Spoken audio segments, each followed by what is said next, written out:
Hi, everyone. Welcome to our podcast this week. This is Take the Lead, Change the Game, a podcast for women leaders looking to deepen their knowledge and skills and find enjoyment in the process. We're powered by Software Leadership. Software Leadership is a cohort-based coaching experience designed to fuel courage and ignite impact among women professionals. We are the co-founders of Software. This is my co-host, Lindsay Gray. Together, we bring a blend of leadership coaching, strategy, and lived experience to help women navigate challenges, seize opportunities, and lead with confidence. Welcome, Lindsay, and I'm excited to welcome everybody today. We're going to spend some time today talking about a really interesting topic that's top of mind for Lindsay and I, as well as a lot of the people that we work with, stepping outside of your echo chamber. Lindsay, welcome. Thank you so much. If any of you are on live, we were a few minutes late today, and it's because we sort of got deep into this subject before we hopped on about Safra and about our own businesses. And so we thought it was really important just to continue the conversation with you all. So, Mindy, tell me, like, getting out of your own echo chamber. So when do you find yourself sort of stuck in your own echo chamber? Yeah, I think as a business owner and entrepreneur, it's really easy to get stuck because you're sort of in charge of everything. And I find myself getting stuck when I have to make sort of some big decisions. And I've also been kind of running at a breakneck speed. So when I am sort of tired, and I don't mean like just physically tired, but just like tired from all the things that go into running a business, and you start to kind of I at least go on a bit of autopilot where I'm just working, I'm, go, but I'm not giving myself time to think. And then I'll get this, like, I don't know, the universe will tell me like, hey, like, you don't seem like you're making progress, or you seem like you're confused about something. And that's when I'm like, oh, I'm stuck. And so that's like the first step, is recognizing that you're stuck. And that can come in a variety of ways. I think from my coaching clients, I hear people say they're burned out, or they're just not inspired anymore, or they not happy, or they are confused. For me, I know it's when I'm just booking meeting after meeting after meeting, and I'm not spending the time to really evaluate where I'm at. So that's where I know when I'm stuck. How about you? Yeah, I think for me, when I'm kind of like off doing it, this sounds like this is maybe a weird way to say it, but like doing it the way other people do it. It's like, oh, this is how this is supposed to go. This is what I'm going to be a coach, and this is what a coaching business looks like, and this is how it runs. And the entrepreneurial thinking, right, is like, I want to do it differently than everybody else because I want to add value in a way that's not. And I have found myself stuck lately in that mindset of like, oh, my business should look like X. Here's the path. And I think for me, if I just am in my own head, even if I have the knowledge, which honestly is something like that I've realized this week, is I wasn't drawing from my prior experiences and the prior things that I built, that I just like keep doing what I'm doing and I don't feel satisfied. I don't feel excited. And if I'm not excited about the growth trajectory, then like nobody else is going to be, right? And so really, in my own head that way. And I think it's an important point, because all of us have these signs, but you have to pay attention to yourself. And like I said, I mean, sometimes it's burnout, sometimes it's, you're acting in a way that others act in, and you're not really doing what you should be doing, and not excited. And I think everyone needs to, that's why it's important for this conversation, is we all need to figure out, like, when do we need to take this break? When does that little flag come up and say, hey, hi there, like, we need alignment. You need to talk to someone. You need to get out of your head. And it's going to look different for all of us. So I think one of the first steps is to figure out what that little, warning sign is. For you, Lindsay, what does getting outside of your echo chamber look like? Like, what does it really mean to you? Yeah, I mean, it's so hard not to think about just like my experiences in the last week or so. And I think a big one, is that I talked to a coach this week for myself. And, people always say even coaches should have coaches. And I knew that, but I think for me, it was really important. And I had this realization where it's like, oh, I knew all of these things, and what I had built with the nonprofit, and I was not applying those lessons to my current practice. And I think the break for me was like nonprofit versus private. And I just like had this thing where it's like, oh, well, if I'm not building a nonprofit, then I shouldn't like draw on my community or build out a team or anything like that. And I can't tell you exactly why that is, but I needed someone to say some things to me where it was like, oh, I know this. I just wasn't drawing on this experience. And so really getting outside perspective, not only from coaches, but then also from different people in my life that are trusted advisors, friends, family members, really helps me to get out of my own head. How about you? Yeah, I love that because, and the reason we're doing this topic is because both of us are in this posture. And I shared with Lindsay earlier that, working with someone, developing more of a broader strategy for my business. And my first instinct or feeling was like sort of embarrassment, because I'm like, well, I do this for other companies. Like, why am I not doing this for myself? Like, this is what I do for other companies. I don't need this person's help. It was sort of like a defensive or like an embarrassment. And then I'm like, oh, wait, like that got me out of my echo chamber. Like he basically gave me some advice that was like, yeah, I know that, but like I've never applied it to my business. And so I think it's like sometimes it's going to hit you hard, and you got to be ready for it. But the other thing is, the other sort of strategy is like, I have to have time and space to myself. And the reason that that's important is I need to process everything and really have a clear mind. And that can't happen when I'm bouncing from Zoom meeting to Zoom meeting. It can't happen when I have a 50 bullet point to-do list. And so for me, getting out of my echo chamber is definitely talking to people, but it's also going away with myself. And that means for me, like getting out in nature, going on very long walks without headphones and just sort of thinking. And then all of a sudden I can solve everything. And I know when I need those, because that's when I start to feel like tired. I'm not a tired person. If I start to feel tired, I know it's because I have not invested in that alone sort of mind space. So that's one of the things that I do. Yeah, I definitely think for me, and there's research that says like our creativity, like we need unstructured time to be creative. If we're jumping from Zoom meeting to Zoom meeting and we have 5 minutes to make a decision, I mean, it's just not going to happen. Yeah. You mentioned a little bit ago where it's like, when does the little like red flag go up that says that you need this? And I think that knowing that is really important, but I also think best practice is to have these scheduled, like to head it off essentially. Oh, yeah. You have 1 day per quarter or 1 day per month where you don't have any meetings and you work, coaches will say like work on the business instead of in the business, but it's easy to get stuff in administrative stuff that's even on the business. And I think that's another way to really like get us unstuck, to where it's like, oh, I need to think differently about this. I just read an article the other day about there's one company that's looking to, or at least I read about one company that's looking to build robo taxis and make them cheaper than owning a car. And it was interesting to me because I had this moment of like, they're trying to disrupt like the entire automotive industry. It's not like I'm going to keep doing it the way everyone else and I need to be the next robo taxi, right? It was like, we're going to totally disrupt the industry entirely and then some.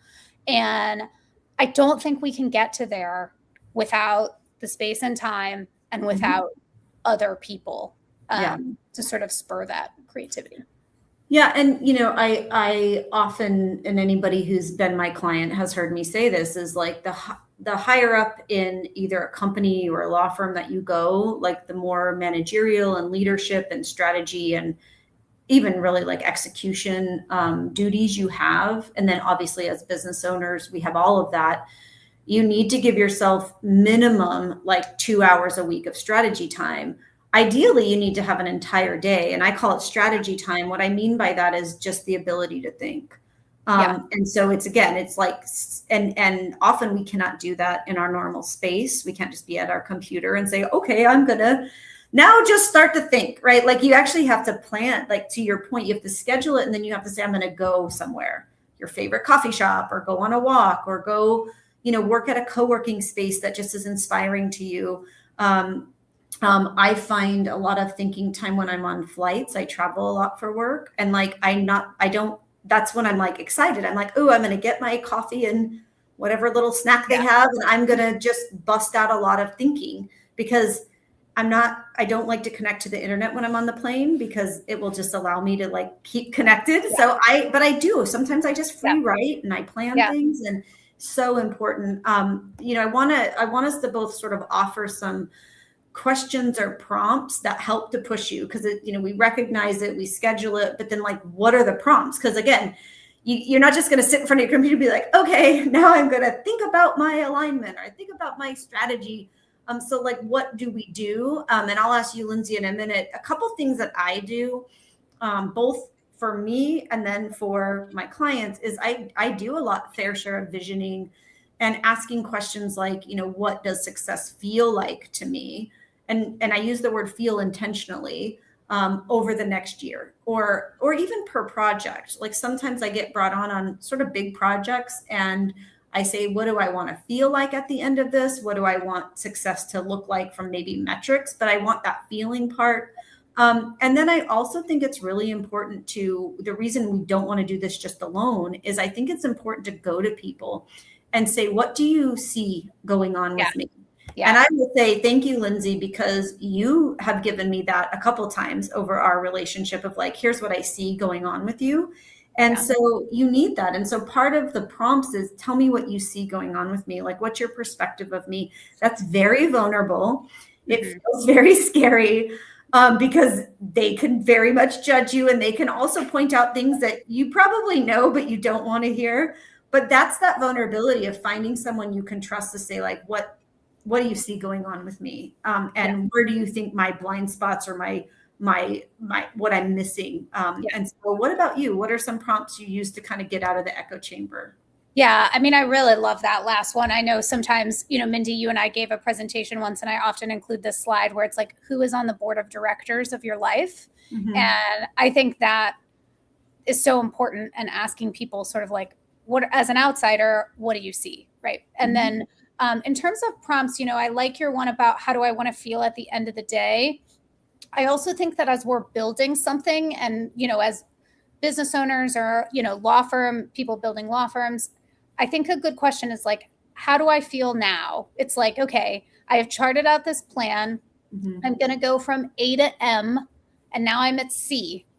Does this still feel good? Like, what are the challenges? What are the pain points?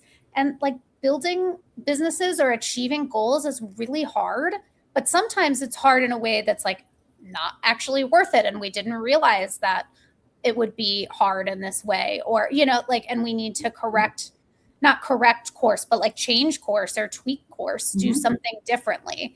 And so I think that is a big thing. I think another thing for me that I'm really learning to ask is, who do I need? So,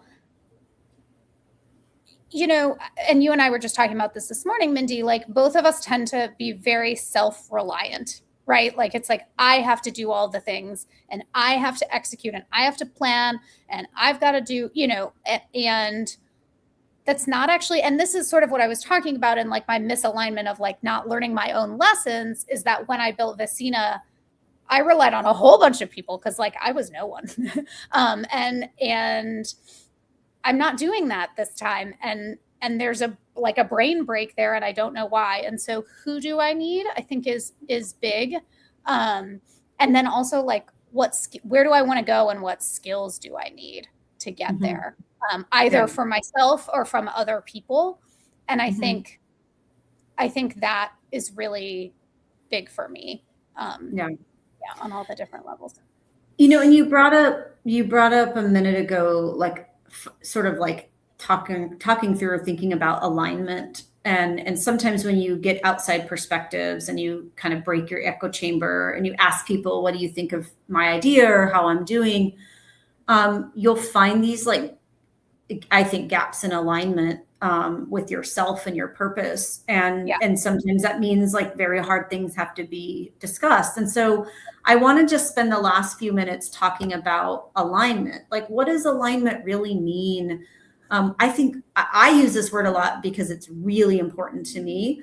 And I use it with my clients, but I think it's a little misunderstood. And it's also like, how does that play into getting out of your echo chamber? Like, how does it help you gain alignment, or how does it help you find the misalignment in your life? What would you Yeah. say?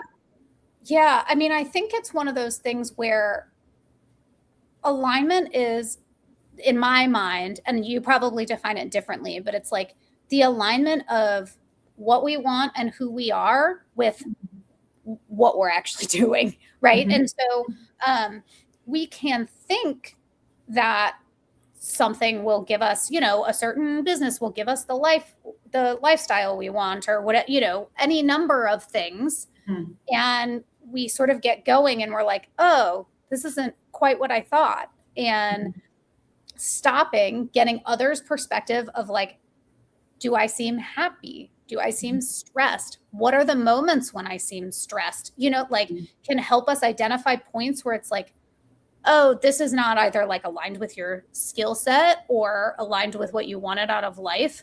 I think that is really important. And for us to be really honest with ourselves as well. Yeah. And it doesn't mean that we have to like go and start a different business or like quit our job and get a new one. But maybe there are little ways we can bring ourselves back into alignment, but we can only do that if we know the answers. Like I think, Mindy, you and I have said on this podcast before, where it's like, we ask people sometimes like, what's the goal? Like, what do you want at the, what's the dream? And we often hear, I don't know. Mm-hmm. Yeah. Yeah. And alignment, the way that I look at it is like, do my daily and, yearly actions line up with sort of my moral and ethical beliefs, with my personal and professional goals? I look at alignment in many ways, but when I think about it with my career, it's not always about just doing what you love. We hear like people do what you love.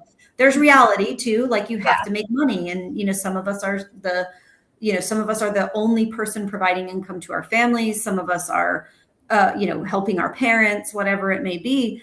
But you can still find a lot of alignment in the choices you make if you take the time to step back and say, is this really what I should be doing? And there's times when we do things that we love that are actually hurting the broader goal, I think. And I think there's times when you're only focused on the money and it's hurting your being happy, right? And so I think alignment to me looks like really getting honest with yourself of like, who are you now? And that's one thing maybe we'll talk about at another podcast, is like, we do change and our circumstances change. And I think it's hard sometimes because we just keep operating. Like, it's like all of us, I would be willing to bet all of us still like the music we liked when we were 20 years old. But we're not, so that's fine. Like, you can still listen to the music you listened when you were 20 and still think it's cool and modern and hip, even though it's like 25 years later or whatever.